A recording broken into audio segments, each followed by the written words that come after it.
नमस्कार. दुसऱ्या श्रावणी सोमवारच्या तुम्हा सर्वांना खूप खूप अशा शुभेच्छा.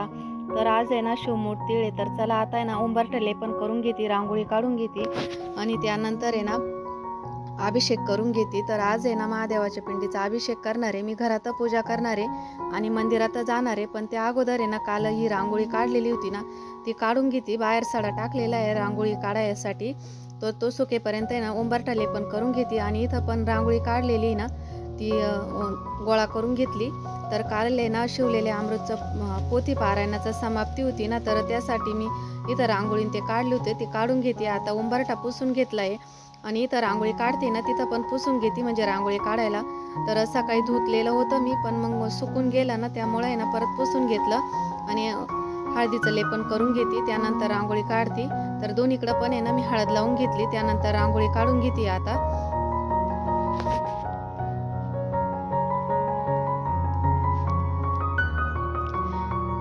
तर उंबरठ्याजवळ पण हळदीचं म्हणजे पिवळी रांगोळी टाकते अगोदर, त्यावरती ना सफेद रांगोळी चांगली उठून दिसते, त्यामुळे ना मग मी पिवळी रांगोळी टाकली अगोदर खाली. आणि त्यानंतर आहे ना सुपारीने ना रांगोळी काढून घेते आणि कलर भरते त्यामध्ये. तर उंबरठ्याजवळची रांगोळी काढून झाली. तर आता इथं मी आज पण आहे ना पिंडीचीच रांगोळी काढणार आहे, सोमवार आहे ना म्हणून.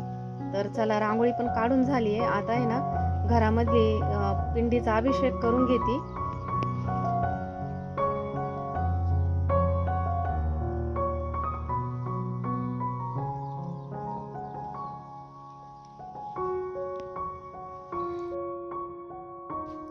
तर बघा महादेवाच्या अभिषेकासाठी ना मी सर्व अशा वस्तू गोळा करून ठेवल्या एका ठिकाणी. फुलं, केळी आणि डाळिंब पण होते माझ्याकडं.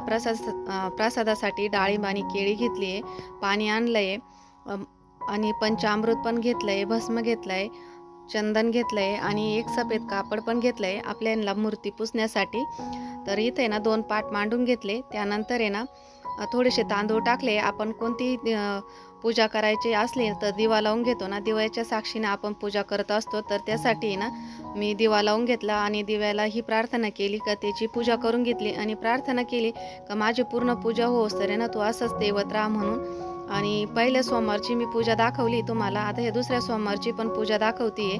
तर अगोदर आहे ना गणपतीचा अभिषेक करून घेऊ आणि त्यानंतर आहे ना महादेवाचा अभिषेक करू. तर सुरुवातीला ना स्वच्छ पाण्याने करायचा, त्यानंतर पंचामृताने आणि नंतर स्वच्छ पाण्याने करायचा परत. आणि मग गणपतीला स्थान द्यायचं. आणि गणपतीचा अभिषेक करताना ना ओम गण गणपताय नमः म्हणत राहायचं पूर्ण अभिषेक होईपर्यंत.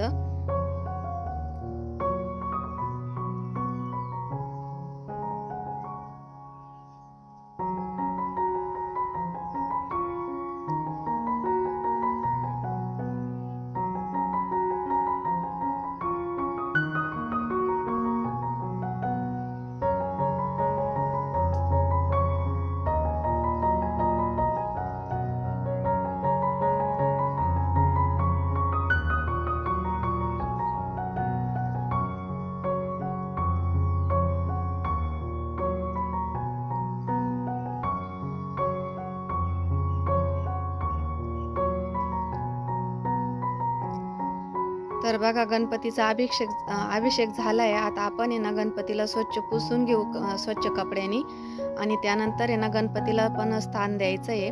तर सुरुवातीला आहे ना तांदूळ टाकायचे खाली आणि त्यावरती ना मी बेलाचंच पान ठेवलंय. माझ्याकडे नागलीचे पानं नव्हते त्यामुळे मी बेलाचं पान ठेवलं आणि त्यावरतीच गणपती मांडला. आणि नंतर गणपतीला आहे ना हळदी कुंकू लावून घेतलं आणि एक आहे ना जास्वंदीचं फुल वाहिलं आणि गणपतीला आहे ना इथं स्थान दिलं. त्यानंतर आहे ना आपण महादेवाचा अभिषेक करून घेऊ. तर माझ्याकडे छोटीशीच पिंड आहे, त्याचाच अभिषेक करून घेणार आहे मी. तर पिंड पण आहे ना छोट्याशा पाटावर ठेवली, म्हणजे खाली पाण्यामध्ये बुडणार नाही म्हणून. आणि आता आहे ना महादेवाचा अभिषेक करून घेते. अगोदर स्वच्छ पाण्याने करते, नंतर पंचामृताने आणि परत स्वच्छ पाण्याने आणि नंतर मग शिवमूठ व्हायची. तर महादेवाचा अभिषेक करताना ओम नमः शिवाय असं म्हणत राहायचं पूर्ण अभिषेक होईपर्यंत. आणि जे पंचामृत उरलेलं आहे ना ते पूर्ण मी टाकून देते महादेवावरतीच. आपण पूजेसाठीच घेतलंय ना त्यामुळे मग पूर्ण पंचामृताचा आहे ना अभिषेक घालून घेते.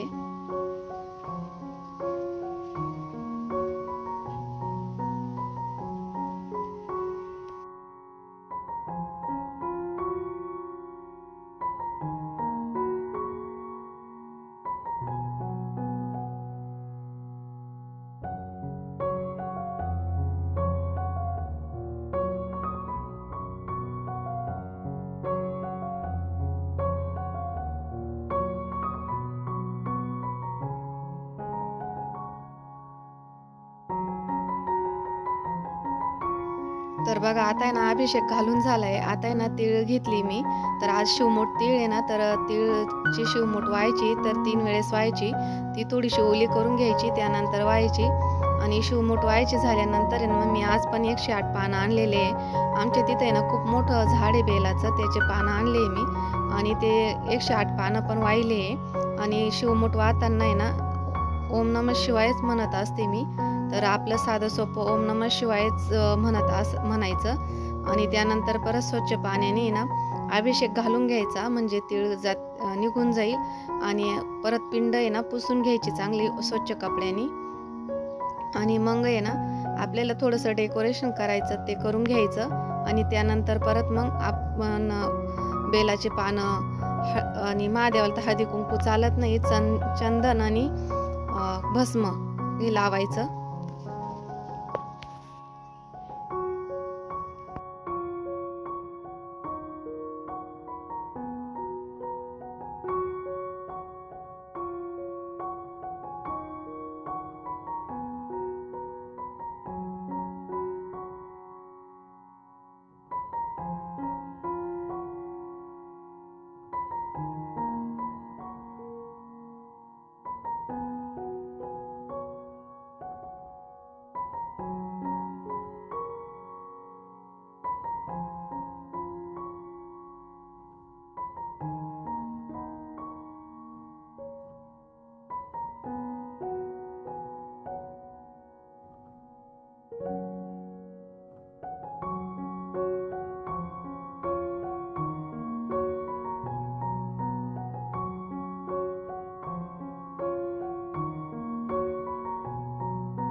तर बघा सर्व पूजा झाली. आता आहे ना बेलाची पानं वाहून घेते, 108 पानं वाहते आणि फुलं.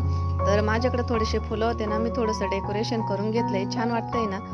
तर यानंतर आहे ना आरती करून घ्यायची आणि दर्शन घ्यायचं आणि प्रसाद आहे ना केळी आणि डाळिंब आणले मी, ते पण ठेवले तिथं आणि एक बेलाचं फळ पण भेटलं होतं मला, ते पण वाहिलं मी देवाला. आणि ह्यानंतर आहे ना मग मला मंदिरात जायचं आहे, मंदिरात पण जाणार आहे मी. तर चला आता आहे ना आरती करून घेते यानंतर.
तर चला आता घरातली पूजा झाली आहे, तुळशीला पाणी घालते आणि इथंच व्हिडिओची एंडिंग करते. व्हिडिओ कसा वाटला कमेंट बॉक्समध्ये नक्की कळवा. आवडल्यास लाईक शेअर आणि सबस्क्राईब करायला अजिबात विसरू नका. भेटू पुढच्या व्हिडिओमध्ये, तोपर्यंत बाय. आणि हे बघा इथं आमच्या ब्रह्मकमळाला छान अशा 2 कळ्या आल्या, मी दाखवते तुम्हाला. मस्त बारीक बारीक कळ्या आहेत दोन्ही. हे बघा इथं एक आणि खाली पण एक आलेली आहे बघा.